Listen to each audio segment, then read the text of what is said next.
Hello, welcome back. Super excited about this episode. In the 7 principles for a successful man, this episode will be looking at vision.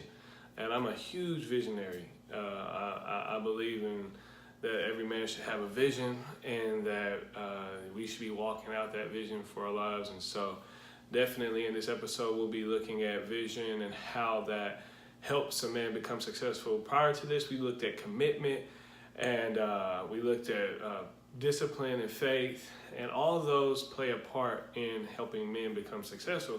But I think this vision part is crucial.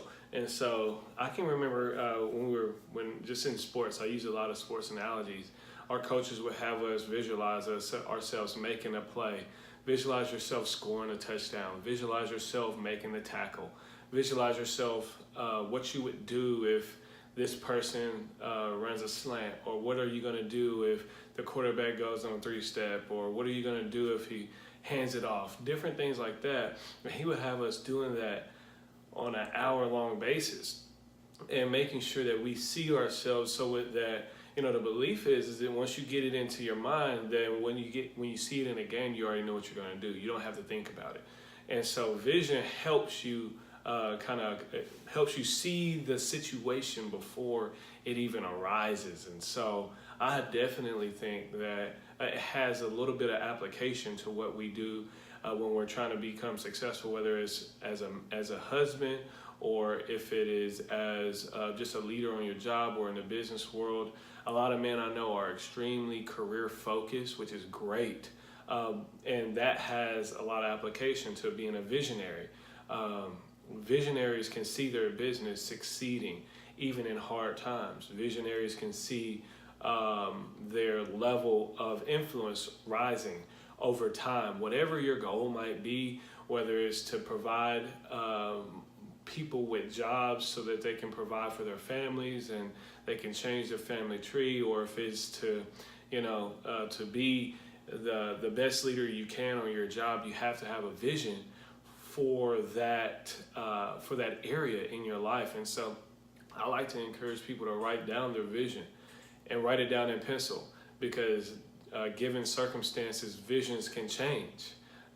You never know what can happen in your life. You can get a promotion in one area in your life and you weren't thinking that was going to be a place where you wanted to be a little bit long-term or short-term, whatever it might be. If you're trying to become a husband and you're trying to prepare yourself for what that life is going to be like, you got to visualize yourself being, for me, I want to be the best husband that ever walked this earth. And so I want God to say, hey, son, you did a great job in loving Michelin. And I want to hear those type of words. And I want my daughter to see that I am intentional about loving my wife, and so I see myself. What does that look like? Well, obviously I think it looks like joy. I think it looks like my wife being happy. I think it looks like my wife being at peace and not having to be concerned about whether or not I'm out here doing things that might make my name look bad or her name look bad. Or so I think that I visualize myself being someone that people can come to for help in their marriages or help in their career field. I'm already the person in the career field, and I'm already doing both of those things. But it's because I want to.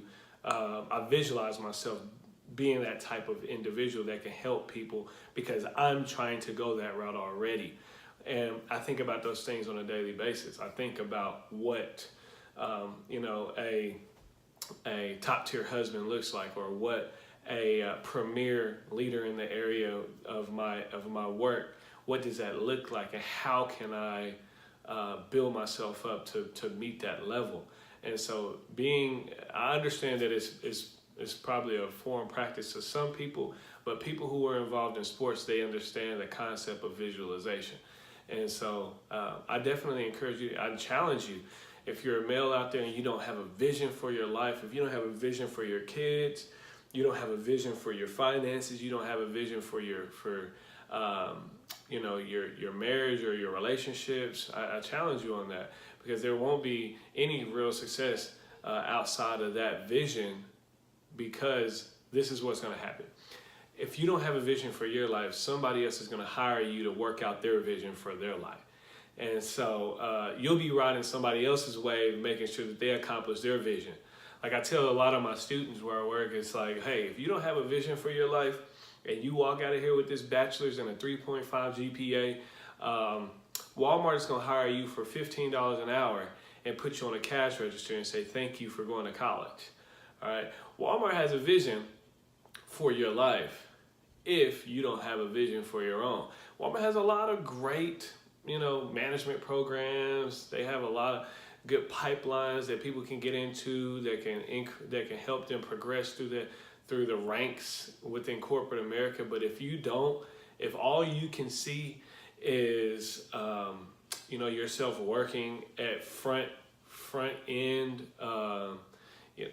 management, as a front end worker, and if you want to do that, that's great. But how can you be the best in that area? How can you shift that area so where people are talking about, how can you make sure people are building customer service programs around your name? That's the type of vision that I'm talking about. I'm not talking about people just floating through life and doing the bare minimum. As a male, it's going to be imperative. The vision of your family. When I work with men on these different things, is especially with their family, I will ask them, so what's your vision for your family? What's your vision for your marriage? Do you have a vision for your marriage? What does that look like? Do you guys have priorities in your marriage? Do you even have a place where you're trying to be in the next 5, 10, 15 years that you and your wife have talked about? If you don't, you're lacking in that area. And trust me, there's an adversary out there that has a vision for your marriage and it wants to split up your marriage. I read a statistic the other day that said 50% of all marriages within millennials end in divorce. Like first-time marriages ended in divorce with millennials. Anybody from 20 to 34, like that is ridiculous. That's crazy. And so you definitely, like I said, if you don't have a vision for your life and you're trying to be successful, I would encourage you, one, to get that mentor and to practice that commitment, practice the discipline it's going to take, and integrate faith into what you're doing, because that's going to definitely help out. Write out the vision for your life, even if it's, I look at, what does the next 6 to 12 months look like for my life? What does the next 3 to 5 years look like for my life? I'll write out different things. Okay. Brandon Wright wants to be in a doctoral program within the next 2 years. That's a vision. And I look at that and then I'm saying, okay, so what is it going to take for me to get there? And so that's just an example of what, and you can do that with weight goals. You can do that with finances. You can do that with your career. You can do that with your business, whatever you want to do, but definitely get someone in your life that can help you develop that vision, concept, and that principle, because that will definitely aid you in being successful. Hopefully you liked this video. If you did, press the like button. Make sure that you subscribe to this page. And the next concept we'll be talking about is passion. Making sure that you have passion for the things that you're doing. And so see you next time.